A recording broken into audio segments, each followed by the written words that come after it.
SAGES Stories.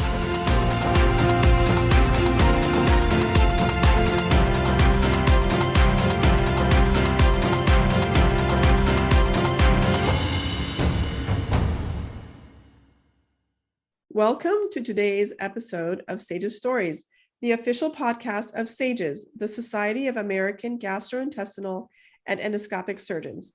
Please make sure to hit the like button and subscribe so you can stay up to date with our most recent episode, and enjoy the show. We are back for episode 18 of SAGES Stories, where we shine the light on some of SAGES' most impactful leaders. I'm Dr. Kevin L. Hayek from sunny Cleveland, Ohio. And I'm Dr. Shirin Tofai from currently not that sunny Los Angeles. Kevin, we're having this thing called May Gray. Have you heard of that? I have. But does it really matter when you're stuck in traffic? It's pretty sunny today in Cleveland. I had the top down and enjoying the weather here. Top down? You actually have a convertible in Cleveland? I do. Okay, well, for those 2 months of the year where you can actually use it, you deserve it. Good for you. Well, let's just pray that the good weather starts early next year for SAGES 2024 in Cleveland.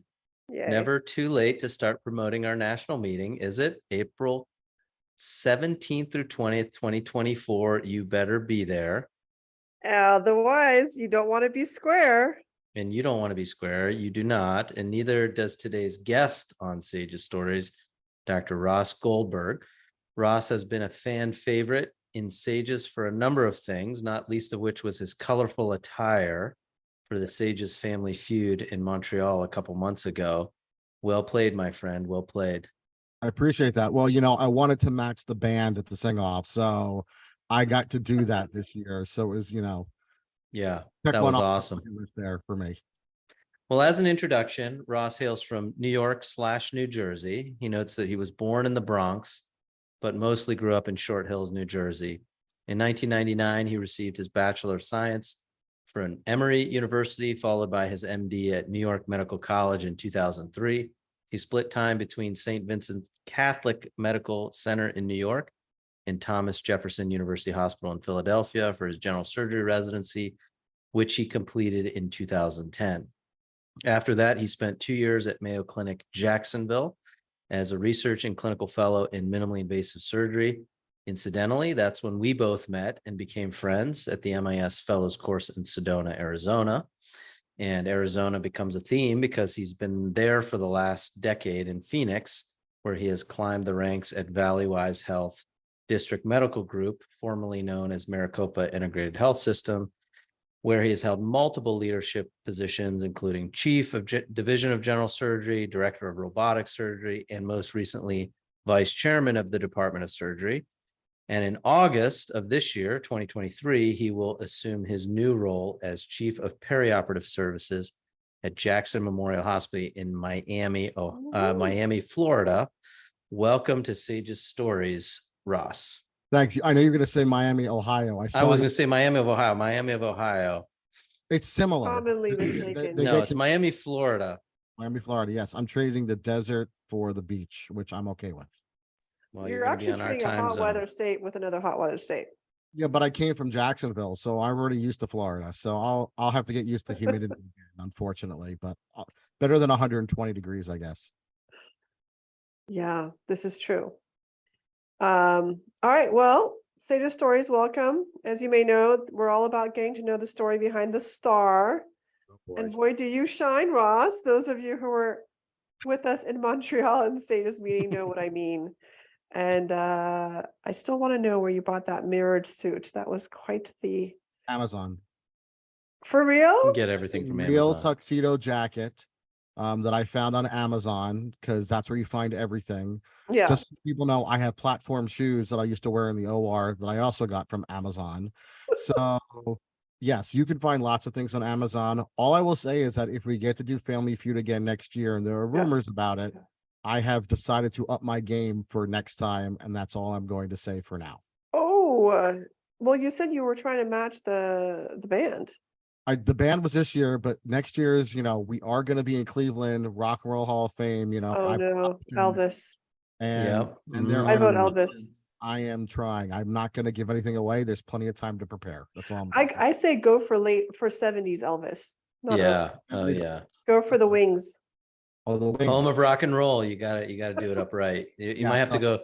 You may not have. You may have to go to some specialty store, not Amazon. I think this may Uh, call for a true specialty store. You're talking to the guy who went to a Broadway costume store for Halloween one year to get an authentic Napoleon outfit to wear. So I am willing to do it. I love this.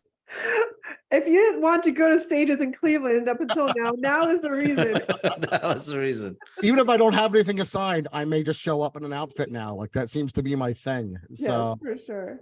Everyone's there to see what Ross is wearing. and I appreciate Anyway. the tweet. I appreciated the tweet, by the way. Yes, Yeah. of course. Anytime. I'm here for you, Ross. Go on Twitter and you'll see what I'm talking about. I'm gonna go do All right, that. so we have an hour or so that we'll get to learn all about you, all about your fashion style, your journey in surgery, your work with SAGES. But let's start early years. Tell us about where you grew up and whether any of that inspired you to go into the medical surgical field. Well, it's funny. So I grew up mostly Short Hills, New Jersey. I joke born in the Bronx because that's like a requirement. You have to say that if you were born there. Spent my childhood in Northeast, school in Atlanta, then back to Northeast for medical school, then kind of up and down the East Coast for training, Boston, Philly, New York. Seemed to hit all the required ones that you should when you live in the Northeast, I guess, to try them all out.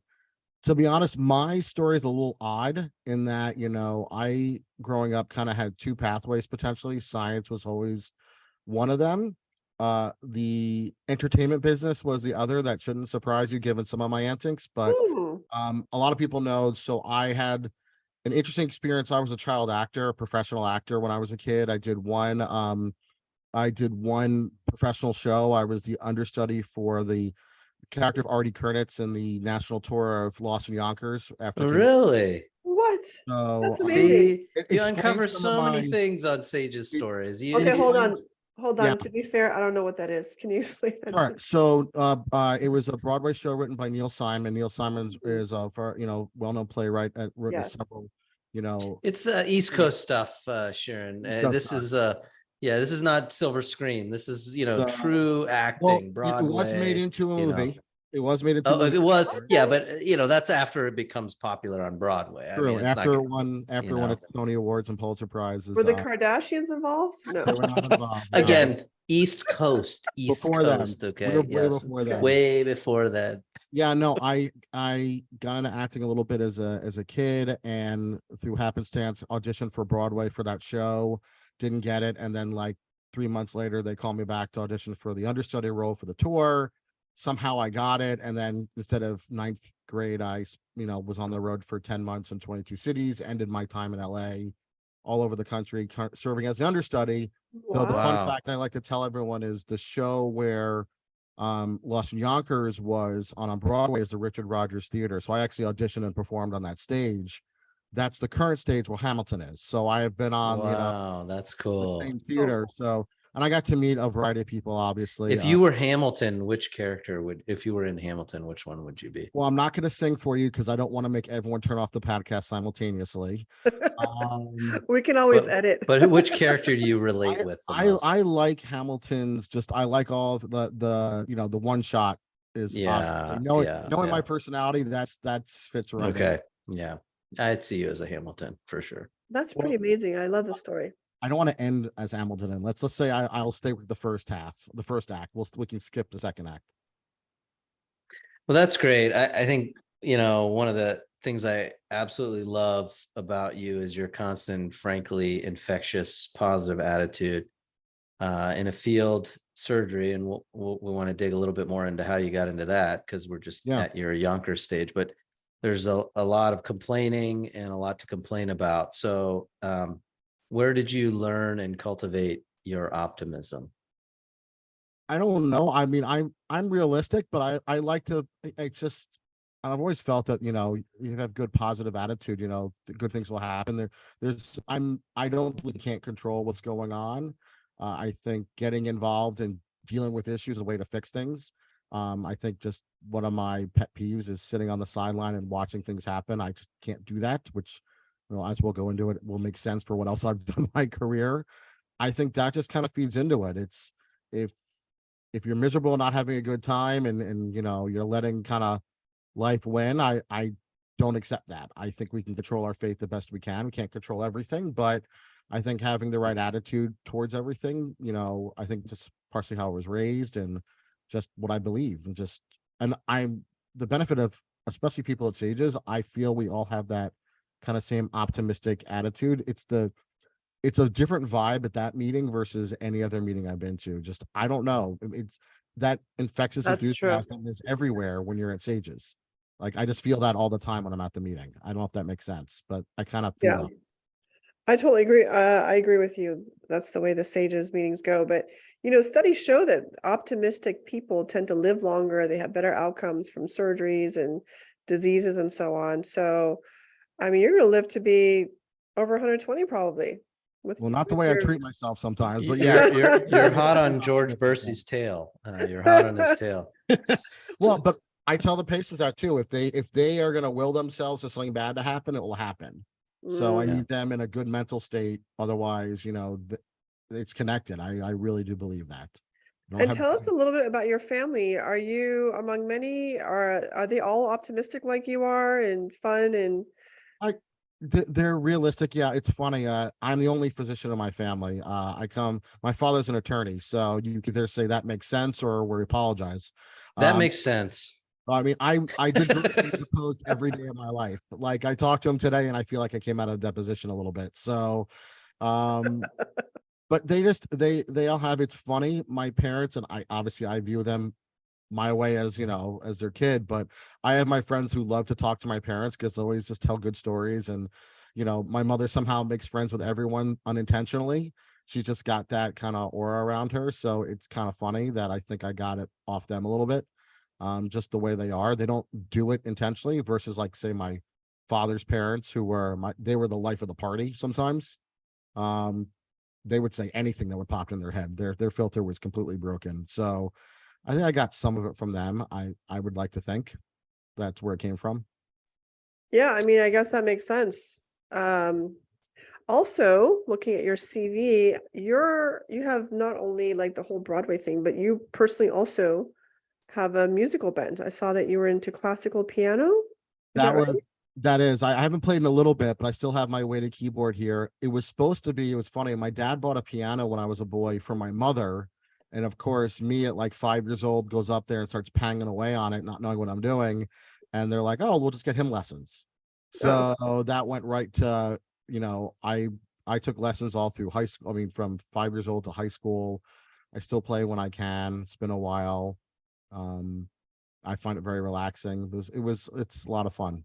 nice. And a question from a surgical standpoint, one thing I was taught as a resident is you really want to have a very strong fingers and wrist Mhm. because it makes the surgery at the end, usually for open especially, much more dainty and better control the tissues. Do you feel like the strength you get in your wrist and fingers from being a classical pianist also is helpful in training you for the intricacies of surgical technique?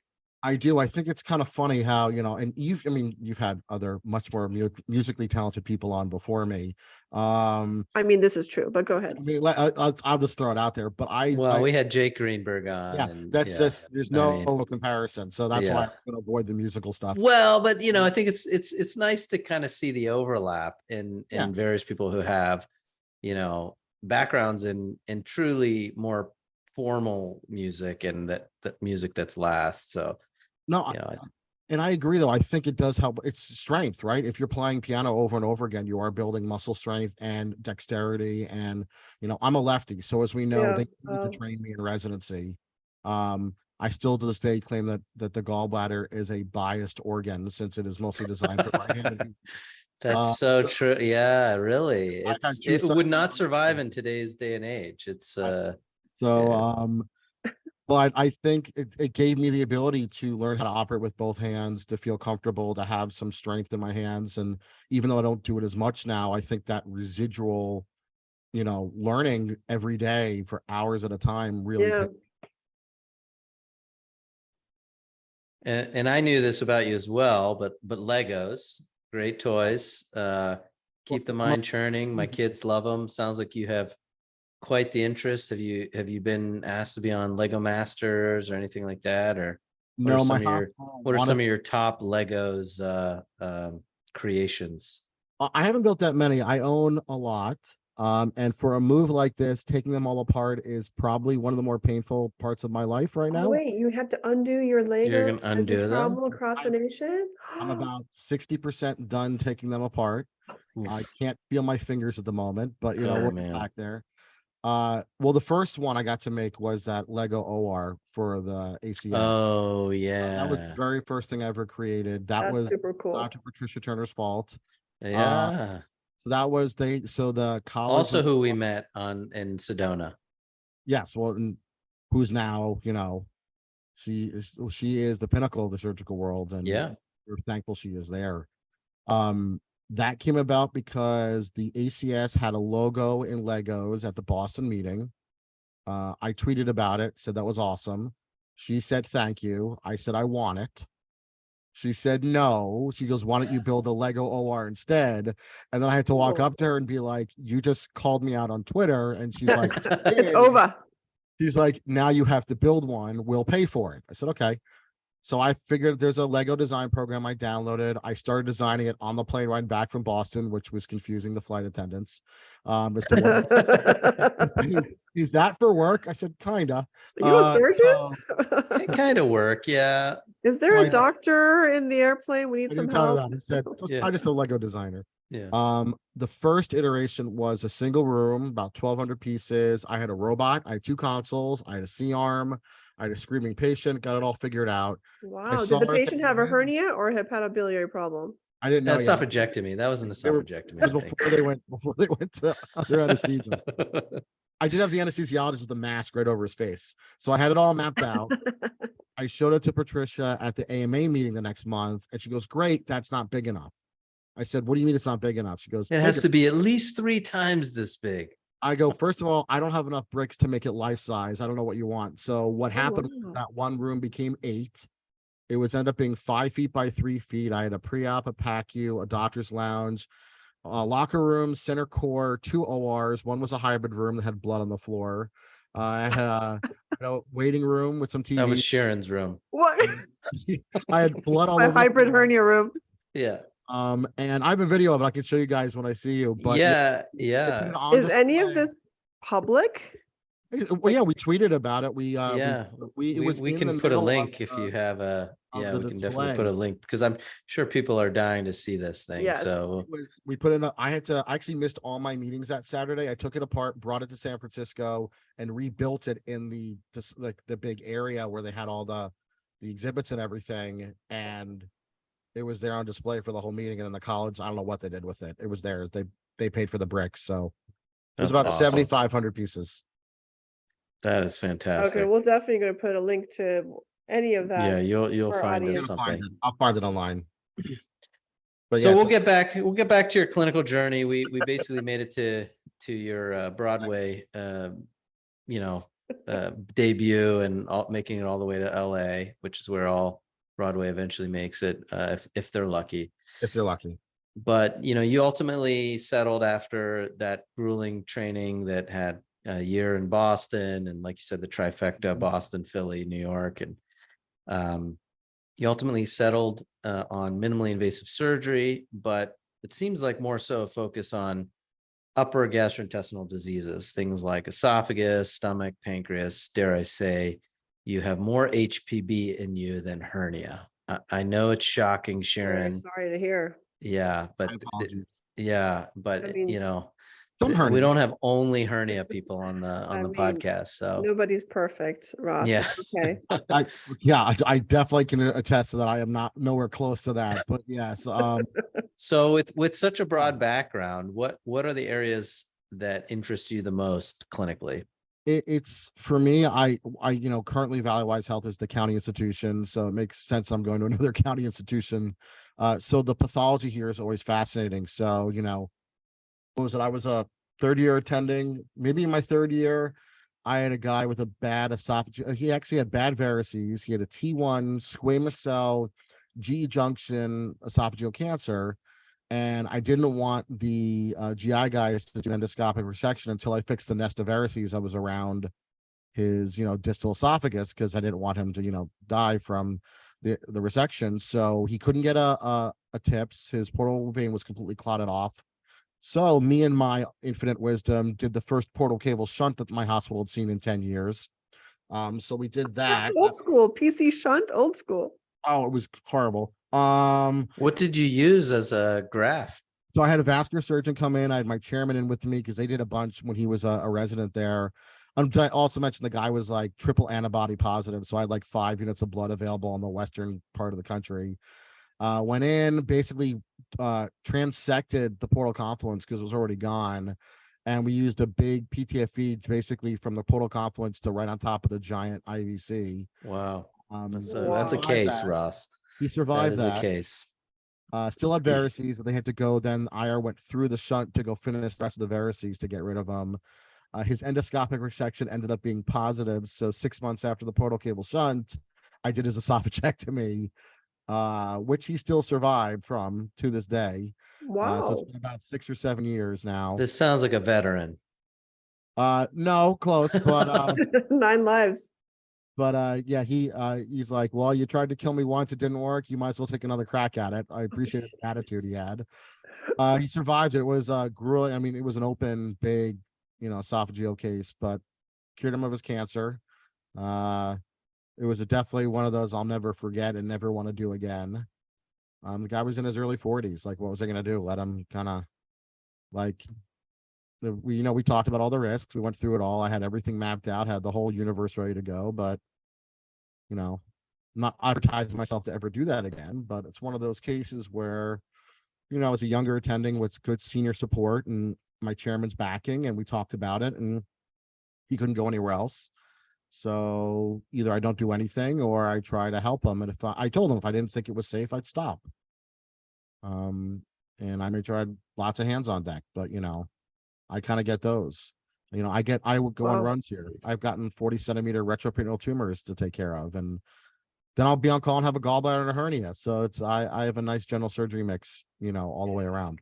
But honestly, which one did you really enjoy? The gallbladder, the hernia, or the retroperitoneal Oh, sarcoma? here's the fishing now. This is coming now. There's only one right answer. The retroperitoneal hematoma, the liposarcoma. That was not fun. It's like delivering a giant baby, but it wasn't really fun at all. Yes. I really, what's funny? I didn't do robotics in fellowship. I did it starting when I got it here. Yeah. I really am a fan of the robotic inguinal hernia. I'm not gonna lie. I just think the anatomy. Mhm. Did you hear that? Did you hear that, Kevin? What? Full disclosure, I did one today. Full Did ya? disclosure, I did one today. So I don't get to do it that often I anymore. mean, I I have like to them. say I did one today. They're delightful. I am also a county, so same kind of practice. So yeah, I love the hernias too. Everyone's Gallbladders, guilty pleasure. Yeah, I'm used guilty to pleasure. gallbladders. I get enough gallbladders. God, I got enough gallbladders. Yeah. I'm on call this weekend. I'm sure I'll get like 40 of them just to do one after another. So how's your practice going to be different going to Arizona? So actually my new role is mostly administrative. So about 60 to 70% will be administrative. We are still figuring out the clinical piece to it. Obviously I'm not going down there to do any Whipples, which is fine. I got my fair share of crazy cases here. You'll have one of your former mentors down there.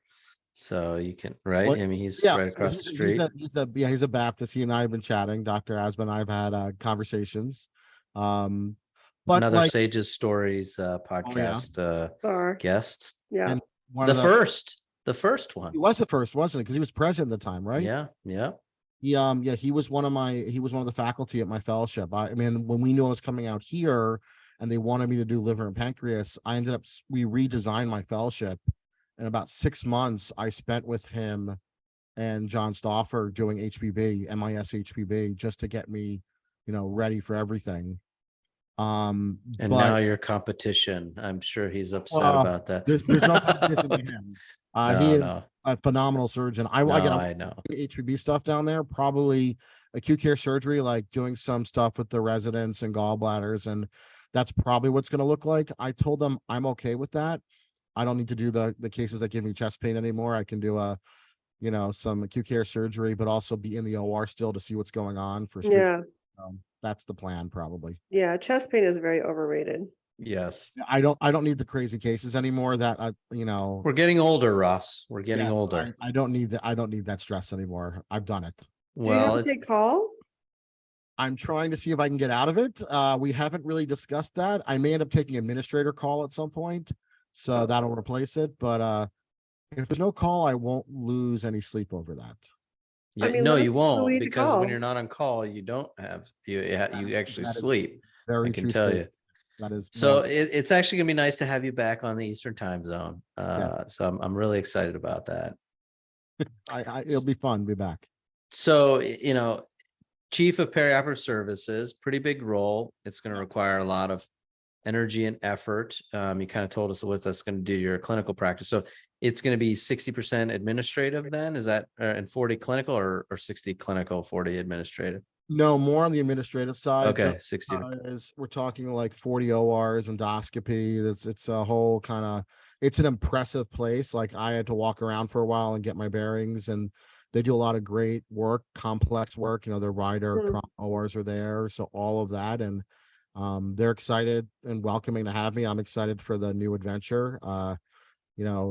I actually did some of this stuff here at Valleywise, so this is just a nice challenge. And I met with the leadership to talk about their goals and plans and future state, and so it's going to be it'll be a cool next step. I told them it actually sounded fun. I know it sounds Yeah. weird, but this kind of process improvement stuff where you can help a lot of patients and get people through, I enjoy Absolutely. that. So this will be a lot of fun. I'm sure it'll be a lot of headaches too. Like all the surgeons on my interviews were already telling me the issues they had before I had the job, so I know I'm coming into. But surgeons, their room's always the most important. Their case is always the most important.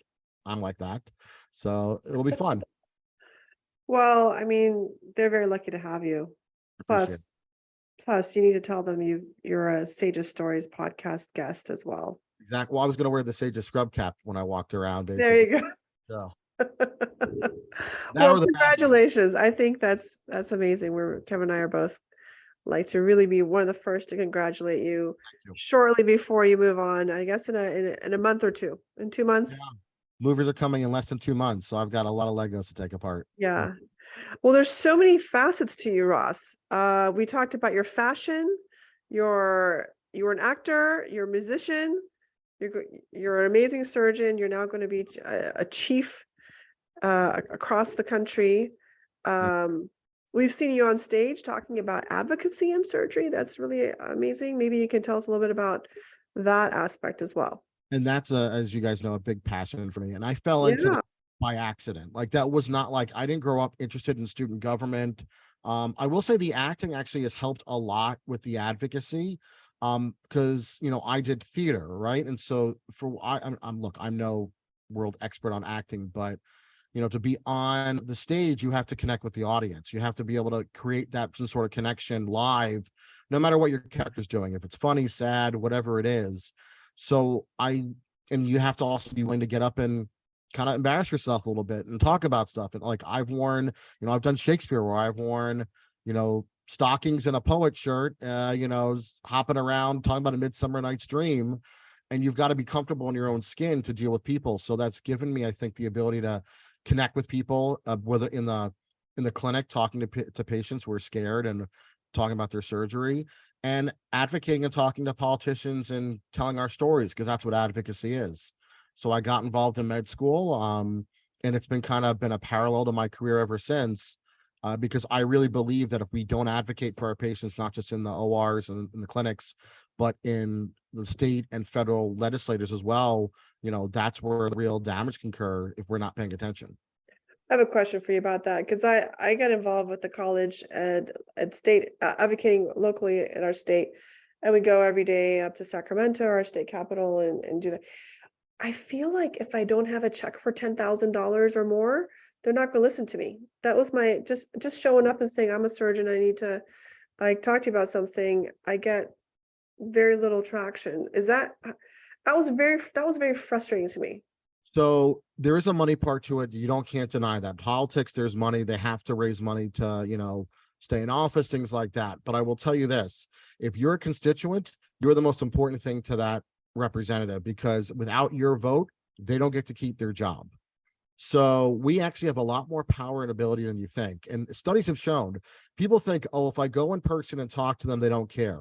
That's not true. The staff cares, the member cares. They want to hear from their constituent, because if they're not hearing from the people they represent, they could be out of a job. So they're not necessarily going to give you what you want, but when you see them, they want you to leave happy. And I Yeah. will tell you, it's about building relationships. What do? We build relationships. In fact, I have to call him back. I had a congressman here call me a couple days ago. He and I are supposed to catch up and just sit down and chat. Will he ask for money? Sure he will, because he's running for office. They're always asking for money, but he doesn't ask me for money every time we talk. Sometimes he just wants to know what's going on. He said, I wanted to have a better relationship with the physicians in Arizona. So we sat down for an hour and we just talked about issues that his family went through, that things that I see and that I advocate for.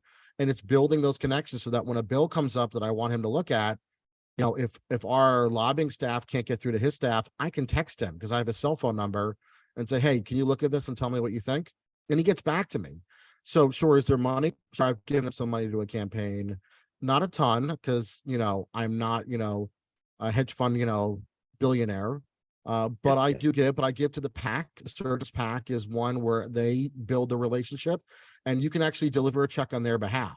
So sometimes the money you're breaking doesn't have to be all your own. So like I give to the Surgeons PAC, and then if they want to have a check event with some candidate or representative, I can go deliver the check on their behalf. And it's another meet and greet away in the chat. So yes, there's money. I'm never going to deny that, but I'll tell you, a lot of my visits have nothing to do with money. They have to do with issues, and we talk all the time. And it's building those relationships for when they need them and when you need them. Yeah, I mean, I've enjoyed coming to your talks on advocacy. You've really been a leader in our field, and your topics have ranged from the surgeon's role in addressing the opioid crisis to more recent discussions about reimbursement, which is, I think, near and dear to all of us. In fact, at the SAGES board meeting, you talked a little bit about the most recent hernia code changes. Horrible. Oh, I was waiting for you to throw those at me. Yeah. Hernia. So I guess it's hard to completely get away from hernia, isn't No, it? it's- Yeah, and in Bread and any butter. case, you really have to. You got to get a handle on these new codes, and I think it was an amazing summary that you gave, and I think it would be good to hear your summary again, both for myself, for Sharon, more for Sharon. I did one I really today, do want to hear what you have to say about them. but many surgeons do hernia, and fun fact, as I said, I did one earlier today. So just kind of boil it down for us, give us like the nitty gritty. What are the new codes? Right. Maybe dumb it down for like people like me. Well, Yeah. for me, trust me, I have to learn all this stuff. Well, I'm not a coding expert, I'll say that. And I'm very thankful to those people that go to the CPT and RUC.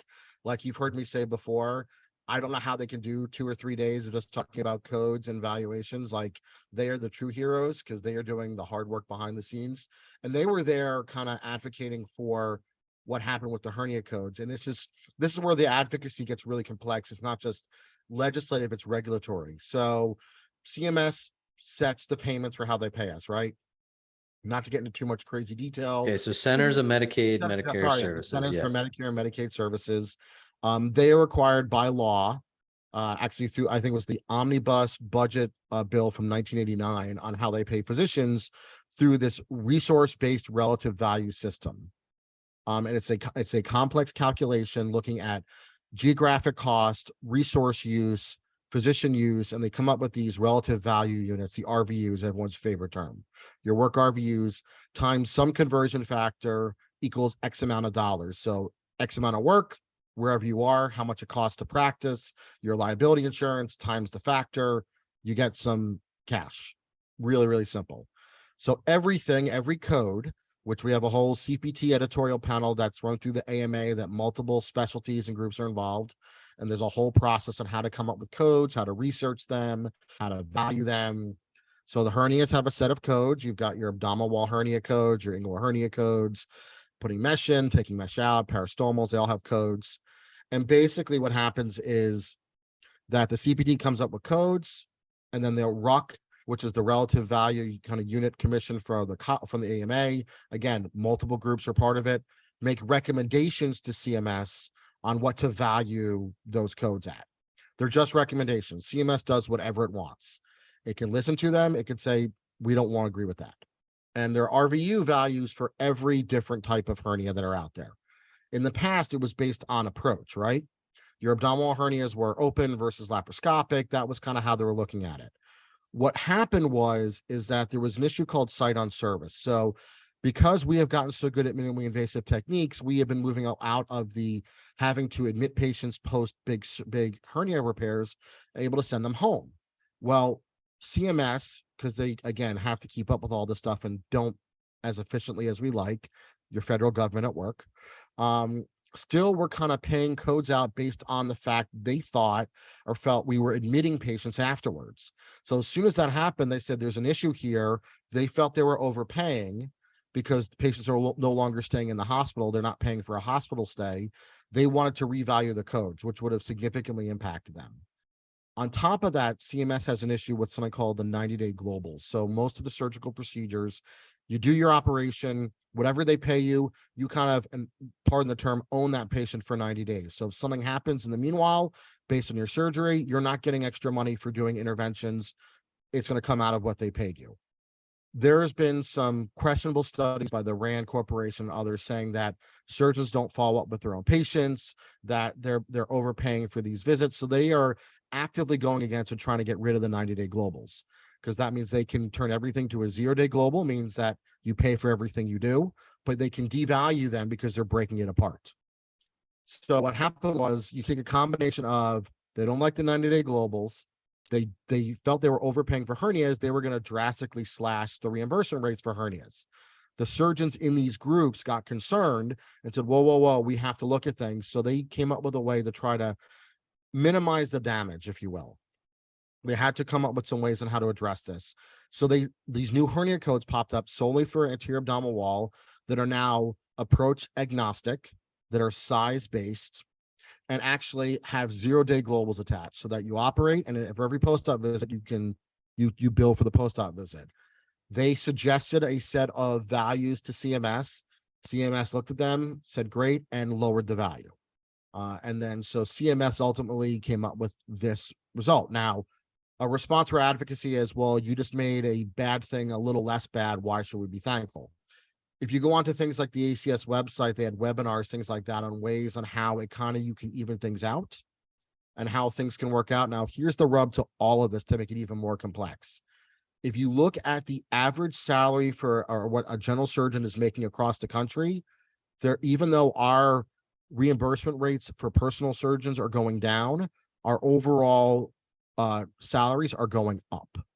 And so there becomes a little bit of a dichotomy that's hard to argue about, where you're lowering the value in one area, but they're making it back in another area. And so this is where you get super complex with everything, with hospital reimbursement and everything. So it's a really muddy, complex issue. And I am far from an expert. I've just been doing it for 20 years. So I sound like I know what I'm talking about.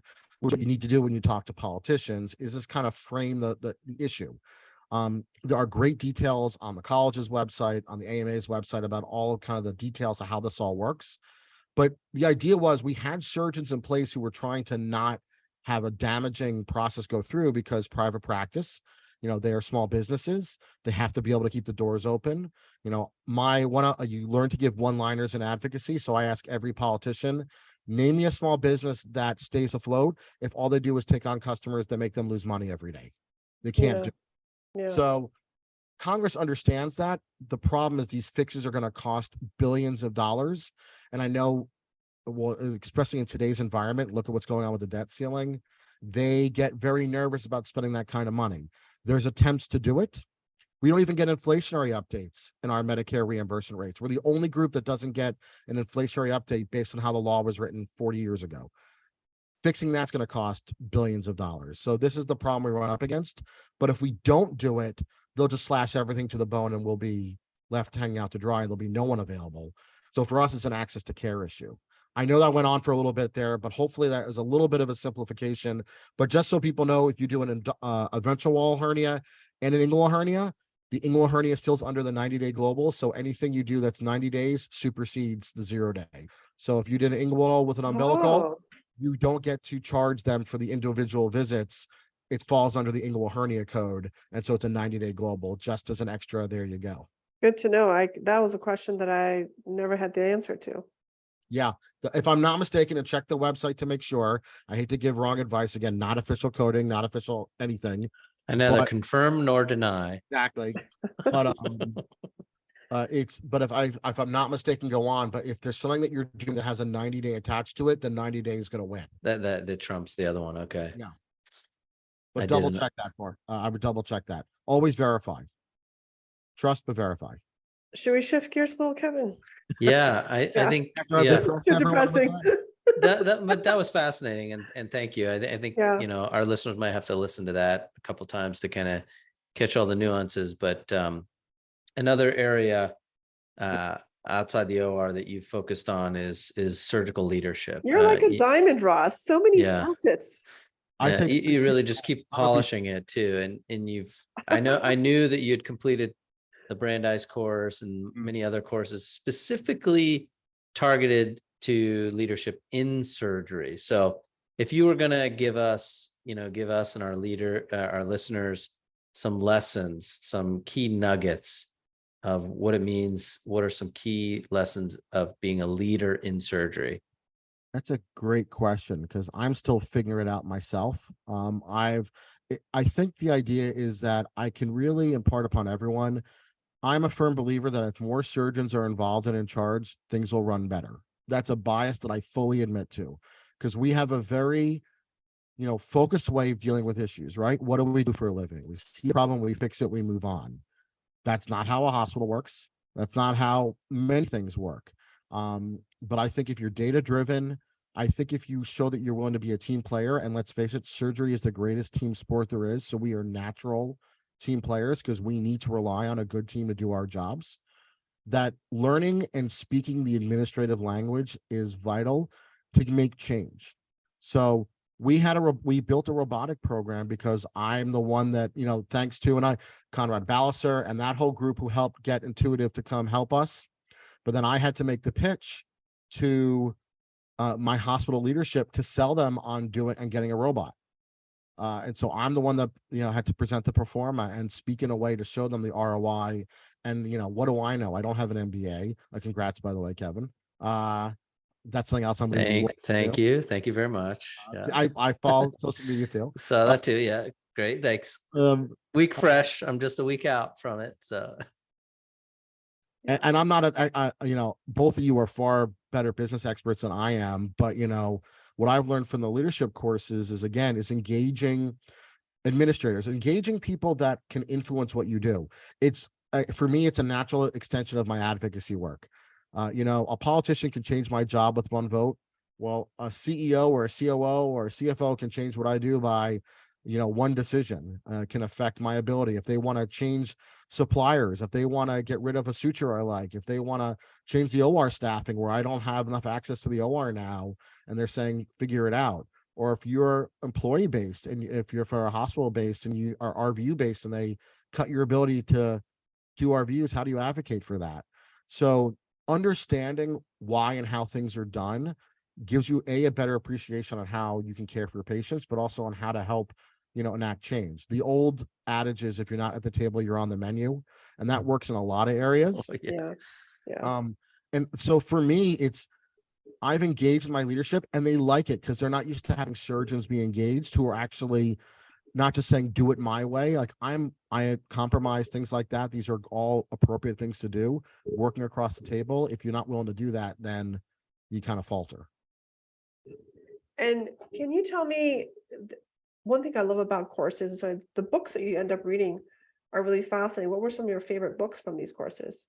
So it's funny. It's actually the courses themselves. So the Brandeis course in particular has a brick And so I'm old enough now that I did it so long ago that I have a digital version and the physical. Let's put it this way: the binder was so big they had to ship it to us when we were done. That we couldn't put it in our suitcase. You couldn't put it in your They had suitcase. no, because we all Like, had carry-ons and it wouldn't fit. Paper. Yeah. It was this thick, and I will Wow. tell you, some of the scenarios were unbelievable. Like, you did social experiments. Like, it was a game, but you broke up in groups for one activity, and you had to do a social mapping of a company that you were like the CEO of, and you had to Hmm. learn all these different ways of learning how people, what groups they were in, and how to make them all an effective team. We did Mhm. scenarios about, how to map out flow through a giant hospital. It just, all these different ways. I learned more from the material that I still go back to and look at from my course that my practice group did with USC, from Brandeis, the Surgeons as Leaders course. I pulled all those kind of nuggets of information, and usually it's a recommendation from there as well. I'll read or get that material, and always trying to see what else is out there. But I've got a stack of stuff that I still have to go through, like, the extreme leadership books and all the other ones that are, there's so much good stuff out there. But honestly, I would say go find our leadership and talk to them. You learn so much just from talking to our leaders and what they've been through. There's a Yeah. lot of nuggets that you don't get from a book because of personal experience. It's just, talk to our current and former presidents. Same thing for the college. That's where a lot of the kind of that vital information is hidden that you're not going to find in any book. And that's Yeah, I why mean, you have to subscribe to Sage's Stories. yeah, exactly. That's great stuff as always. I think we could pick your brain on advocacy, leadership, all these topics for hours, but alas, we have to move the podcast along a little bit. And being the official podcast for Sages, we always like to hear about our guests' first introduction to the society. When did you first learn about Sages and join?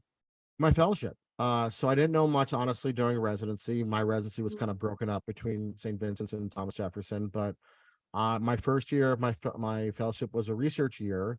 So SP Bowers was my program director. Dan Smith, who had just recently come off being president of SAGES at the time, Horatio, and they're all like, you present at SAGES, you have to get involved. So my first meeting was 2010, 2011. Yeah, 2011 was my first meeting. And I fell in love right afterwards. And then we met. I got to go to the Sedona course, we're in my clinical year. And Dr. Schweitzer got up there and said, if you want to be on a committee, let me know. And of course, me being the advocacy nerd, I Wow. said, I know what I want to be on, and haven't looked back. And I'm thankful for everyone in SAGES, not just our year, but all the leadership. They were so welcoming and were willing to try and do things that we hadn't done before. And kind of just, they let you kind of cultivate, and they nurtured you and they moved you along. And they do that with a lot of people. And it's just a really cool, warm, welcome environment. I'm a college guy too. I have leadership roles in the college. It's a different way of going up the chain there. Here, it's much more of a familial kind of approach where we're all working together for similar goals. And it's just a very welcoming environment. So I felt immediately comfortable in my first meeting and haven't looked back. Yeah, SAGES and the American College of Surgeons are two giants, but very different. Yeah, they're Yeah. complementary. It's Complementary. Yeah. that it's why it's important, I think, to be part of both. Each brings their own strengths, and they can work well together on certain issues. SAGES is definitely more on the cutting edge, no pun intended, of that. But again, just the environment. Not saying the college isn't, but just there's something about SAGES, that energy. Just go to the SAGES meeting, go to the clinical congress. You can feel the difference in the SAGES meeting. Just there's just a way about it, which is great. And where is it next year? I think Cleveland, maybe. I heard a rumor in Cleveland, April. Rock and Roll Hall of Fame. Can't Everybody wait. come. Can't wait. Hopefully it's not snowing. We'll see. Oh, snow? Wait, are you serious? Snowed in Denver, so whatever, we're used to that. Yeah, we've had snow the last two meetings, so I In guess April? it'd be Montreal. we'll see. We'll see. So Okay. you have been in multiple committees and kind of climbed the ranks, and it's always nice to know what's next in SAGES for Ross Goldberg. That's a great question. I don't know. I just finished my term as the Advocacy and Health Policy Chair. I'm very thankful for that ability, and also for the opportunity, I should say, and also thankful to step down. um, I think now, especially with the new job, I'm kind of taking a step back and seeing I serve at the pleasure of the organization. I've told leadership I'm happy to do whatever is asked. I get to still be on the board and hear all the great things being done. I don't know, which is kind of fun. I like not knowing sometimes. And as long as I can still contribute, in any way people think I can, I'm happy to do so. I love it. And one last question before the most important question of the podcast. Who would you like to see as the next guest on Sages Stories? So it's funny. I've been thinking about that. I looked at your list again because I've listened to them, and you've had some unbelievable speakers on. Yeah. I have a couple names I'm going to throw out there. Names you know and love. Dana Tellum, if you haven't already talked to her about it. Her path, again, I'm biased, a big fan. Also, we're big fans too. Yeah, big fans. All the work he's done. Who's the sorry, we missed that. Chris DuCoin. Oh yeah, Chris DuCoin. Yeah. Besides all the great work he's done in Tampa, just all the work he's done, kind of with his committee, just amount of work he's put in. He's just got a fascinating story to hear everything he's worked on so far and how far it's come. So those are a couple ideas off the top of my head. Those are great. Those are great. And for ours, and definitely Archana Ramaswamy's favorite segment, which is the We Are the Sages segment. Yes. We are the sages. Sing it, everybody. We are the ones who make it bright our day, so let's start treating. Have you had a good time tonight? There's a choice we make. We got a lot more coming.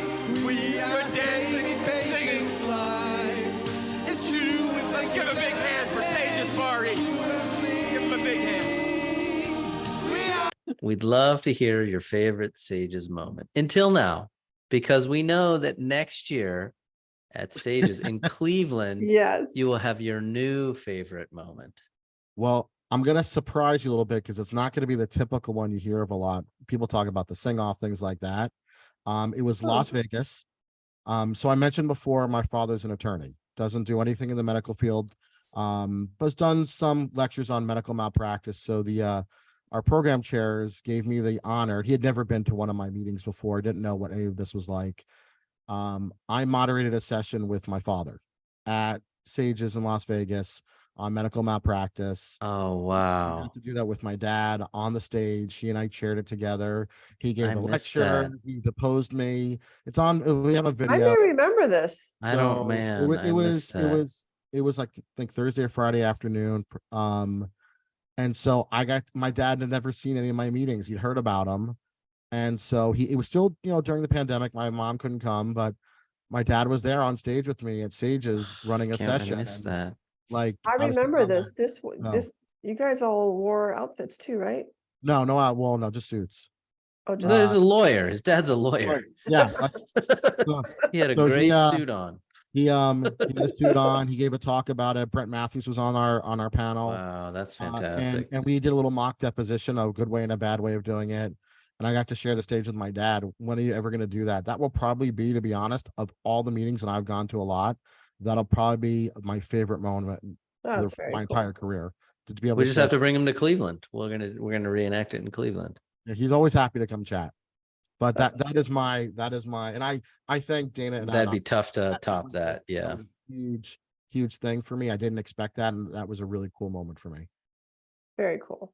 Very cool. I threw you off on that one, right? You like that? I liked it. It had a family Yeah, I like that. And I always like family connections. You're always the best, Ross. I was so looking forward to this podcast with you. And I would say, I've had fun with every single one of them, but this was awesome. You've been great. Truly a pleasure to have you on the show. I appreciate you guys taking the time and even listening to me ramble on. I know I can go on for a while, so you always got to make sure that there's some sort of waving of the hands to calm me down, or otherwise I'll go on a rant. I know, but I appreciate it. It's fun to sit and chat with friends. Yeah, that's kind of the cool thing about this, right? We're all good friends that the organization may have introduced us, but it doesn't end at the meetings, which is what's really cool. I love that. Absolutely, and we wish you the best in your move, and obviously we cannot wait to see you again. So hopefully it's sooner rather than later. I agree. Everyone's welcome down to Miami. I know it's not LA, I'll be down in February. It's LA Let's, adjacent. It's It's close LA enough. adjacent. It's Yeah. Miami though. So Yeah, I mean, let's it be is, yeah. honest. It's Miami. I'm not gonna be Miami. wearing pastel suits or anything like that. Don't worry. That's not gonna happen. No. Awesome, brother. Great talking to you. Thanks so Thank much. you. See you soon. Bye. And that wraps up today's episode of Sage's Stories.